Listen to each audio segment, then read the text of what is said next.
I have been looking for over 20 years for the secret to achievement. It started in 2007 in the last economy downfall. For me, I was always bothered by the difference that exists between what I have been told and what I could see around me. I am told that humans are the highest form of creations by the universe or by the God. I knew it is true, but yet in my neighborhood, some people are living better than I was. And I want to know why so many were poor, why there was so much abundance on the earth. Some had no money, but yet some eat really good food. And $1 million seems like nothing to them.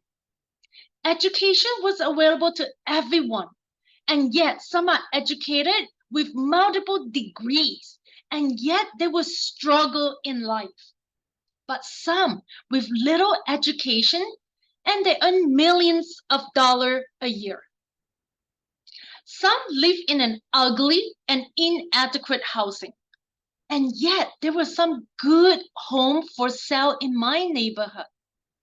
Well, it is apparent to me that people I know do not have the answer to the problem.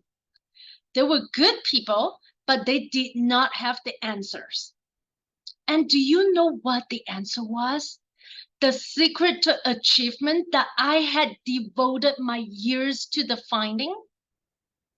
I had been looking for something complicated, something I thought only a mind prepared by years of educations, years of study could grasp. And I found the answer was so simple that even a child can understand it. We are what we think. Our mind, our thinking controls our destiny on earth. When you think about it for a moment, it becomes so obvious, so clear, and so simple. So if we become what we think about, and if we can control our mind, we can pretty much tell our own future. And that is the point I want to make in this video. If we are confused about what we wish to accomplish or to become, our life, our environment will mirror the confusion. It also means that if we know what it is that we are looking, we seek, it must be accomplished. We have the power to control our life. Isn't that liberating? We are no longer the victim of our circumstances. We are the creator.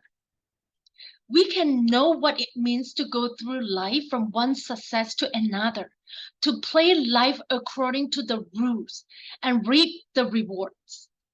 We can know what it means to have a peaceful of mind, live calmly, cheerfully, and successful in our life. You are the sum total of your thought up to this point. And 5 years from now, you can have anything or be anything you set your mind and heart upon. Look around your surrounding. If you're looking at objects right now, furniture, buildings, these objects are first the thought or idea, which have become into materialization through the creations of human beings. It was first a thought and then create into furniture, chair, building, table, car, and millions of objects. Where do you think they come from? Only from one source, the thought, the imaginations of human beings. If we look closer, all the objects around us and all our achievements are the result of creative thinking. Thought is the original source of all wealth, all material gain, all success, all abundance, all great discoveries, and all inventions of all the great achievements. With that in mind, it is easy to come to understand that a person's thought can make him or break him. There's nothing make it good or bad, but things make it so. Many people feel success comes from hard work. However, I would like to make a point that hard work alone will not bring success. The world is filled with people who have worked really hard with little money, little achievement.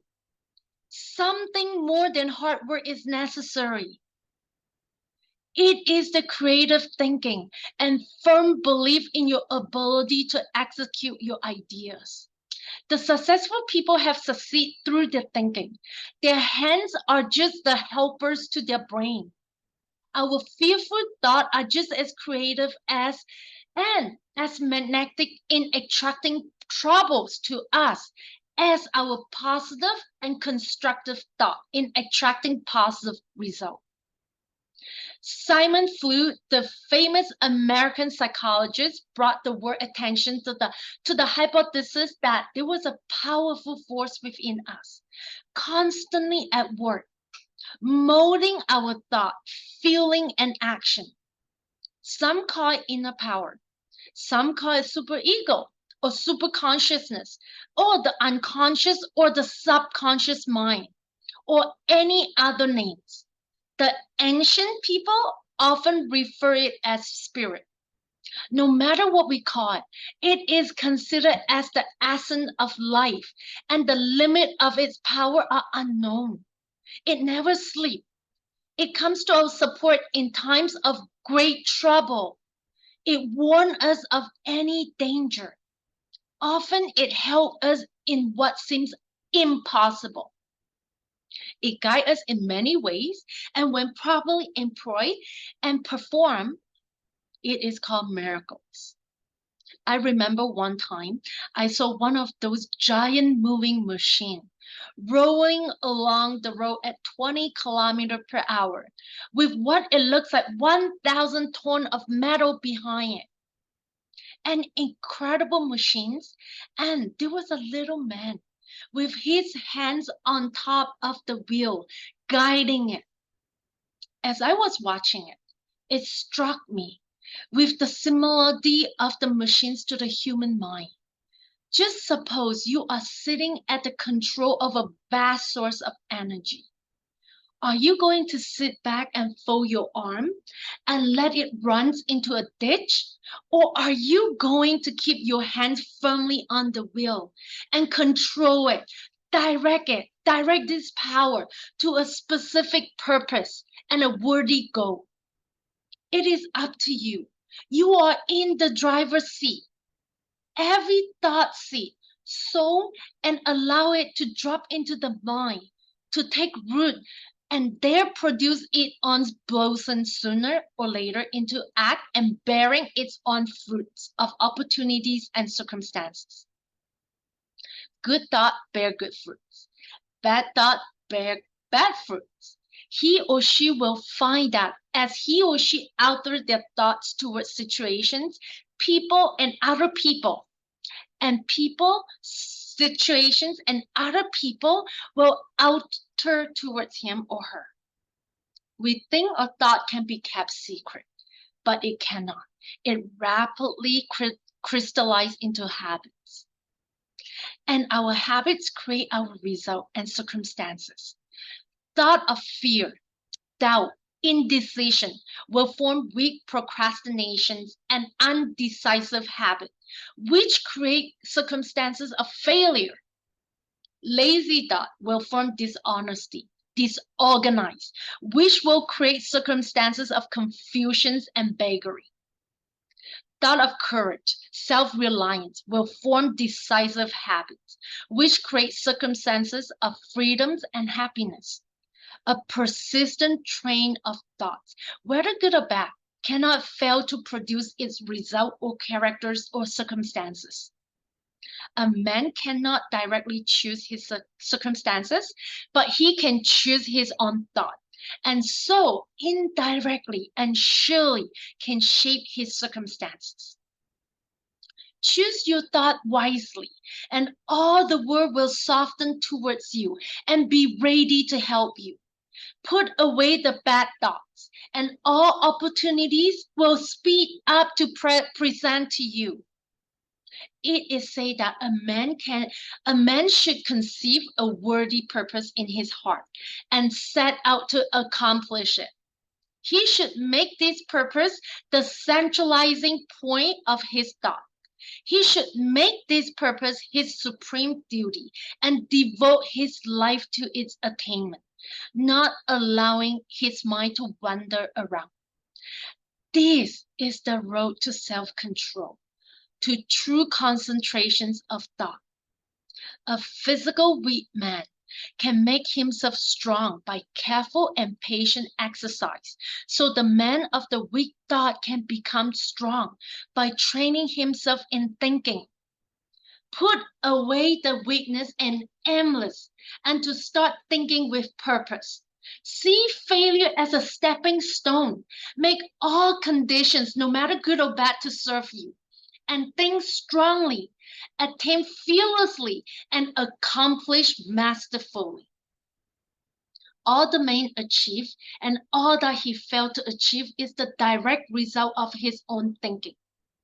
As he thinks, so is he. A man can only rise, achieve by uplifting his thought. Cherish your vision. Your vision is the promise of what you should one day be. Dream lofty dream. As you dream, so shall you become. Dreams are the ceilings of all great achievement. We are only limited by the thought we choose. Your hands will only have the exact result of your own thought. Whatever your circumstances are right now, you will fall, remain, or rise with your thoughts, your vision. You will become as small as your controlling desire or as great as your domain aspiration. So dream big, and I'll see you in my next video.